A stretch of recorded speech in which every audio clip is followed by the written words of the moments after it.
महाराज। ओम। मुनि श्री को नमोस्तु करते हुए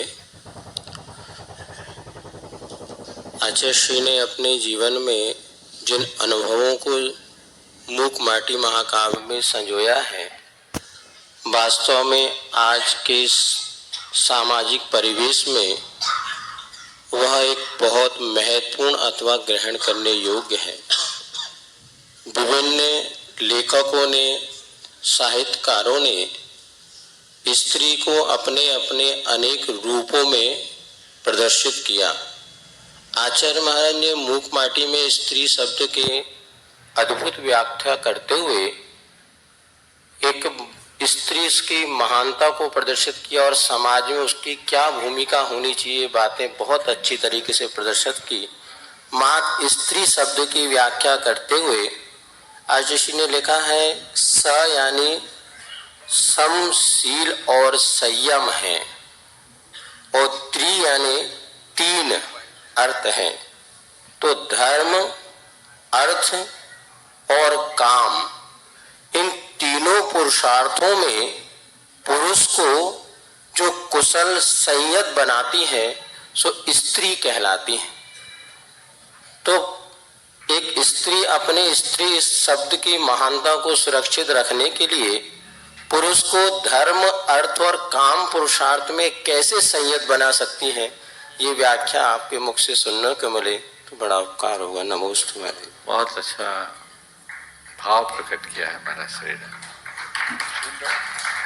स्त्री के प्रति गुरुदेव ने जो अपना चिंतन प्रकट किया है, ये अपने आप में बहुत ही मननीय है और परम पूज्य गुरुदेव के उदार दृष्टि को उद्घाटित करने वाला भी है। और ऐसा केवल गुरुदेव ने नहीं कहा, हमारे शास्त्रों में भी है। हमारे यहाँ लिखा गया है, अर्धम भार्या मनुष्यस्य, भार्या श्रेष्ठ तमा सखा, भार्या मूल त्रिवर्गस्य, भार्या मूल तरिष्यति। एक स्त्री उसकी अर्धांगिनी, वो उसकी सबसे श्रेष्ठतम सखा यानी मित्र है। वो त्रिवर्ग की मूल है, अर्थात धर्म, अर्थ, काम, इन तीनों पुरुषार्थों की धुरी एक स्त्री है। इसलिए जो अपनी स्त्री से जुड़ा है वही इस संसार में तर सकता है, ऐसी उक्ति हमारे शास्त्रों में है। आपने पूछा है, एक स्त्री एक पुरुष को, दूसरे शब्दों में कहूं, एक पत्नी अपने पति को धर्म, अर्थ और काम, इन तीनों पुरुषार्थों से कैसे जोड़ सकती है। हम आप सबसे कहेंगे, पहले स्त्री पुरुष का बंधन किससे होता है, इस पे जाए। किससे होता है? स्त्री पुरुष का पारस्परिक बंधन कब होता है? विवाह है ना। और हमारे यहाँ विवाह को क्या बोला गया है?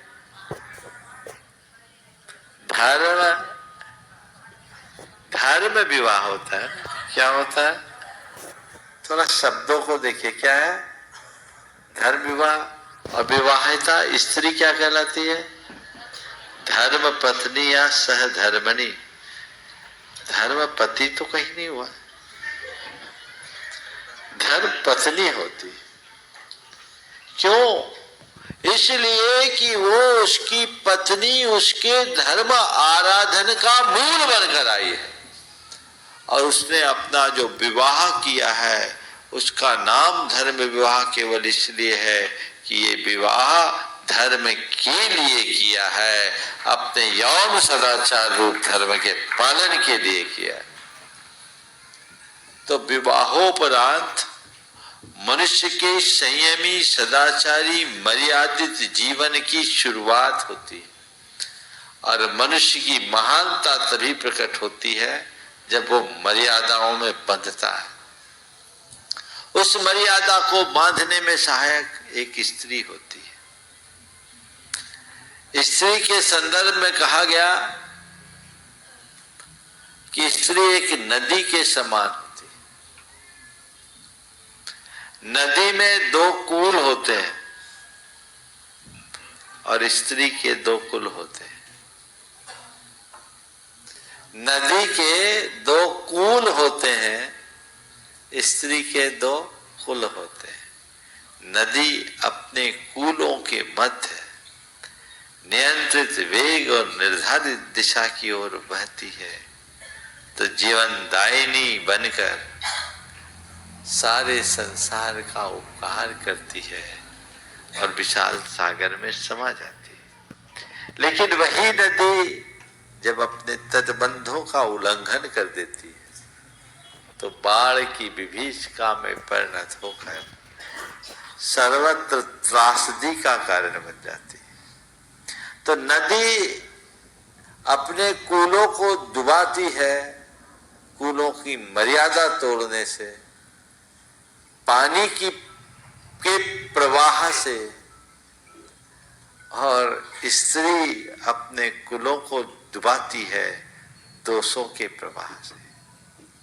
अगर स्त्री में सारे गुण हो तो वो सारे गुण पुरुष के जीवन को और उन्नत बनाती।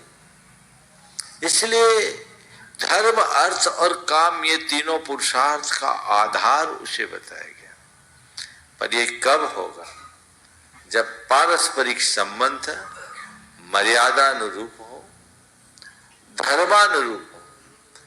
पहले संबंध पति पत्नी का होता था, अब पति पत्नी बचे नहीं हैं, हस्बैंड वाइफ भी नहीं रहे, अब दो जीवन साथी रह गए। सोच बदल गई है और इसी बदली हुई सोच ने समाज का घोर पतन प्रारंभ कर दिया। आपका मूल सवाल है कि एक स्त्री किसी पुरुष को स्थिर करने में कैसे सहायक बन सकती? पुराणों में ढेर उदाहरण है। सैनिक को सुधारने वाली कौन थी? बोलो, तुम लोगों की आवाज तो बुलंद होनी चाहिए, तुम लोग पक्ष की बात है।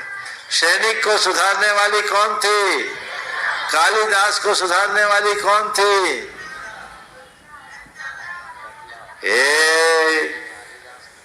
कौन थी कालिदास को सुधारने वाली? बोलो।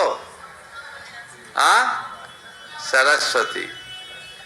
और तुलसीदास को सुधारने वाली कौन थी? रत्नावली। ये है उदाहरण। ये किस बात का प्रमाण है? काश इस सच्चाई को समझे और स्त्रियां अपने स्त्रियोचित गुणों को अभिव्यक्ति देना शुरू करें तो आज भी संसार सुंदर बन सकता है। आप लोग बहुत भाग्यशालिनी हो। आप नारी नहीं, आपको नारायण की जननी होने का गौरव मिला। नारी नारायण की जननी है। यदि नारीयोचित कर्तव्यों का पालन करे तो पूरे संसार का उद्धार कर सकती है और जीवन को विकसित किया जा सकता है।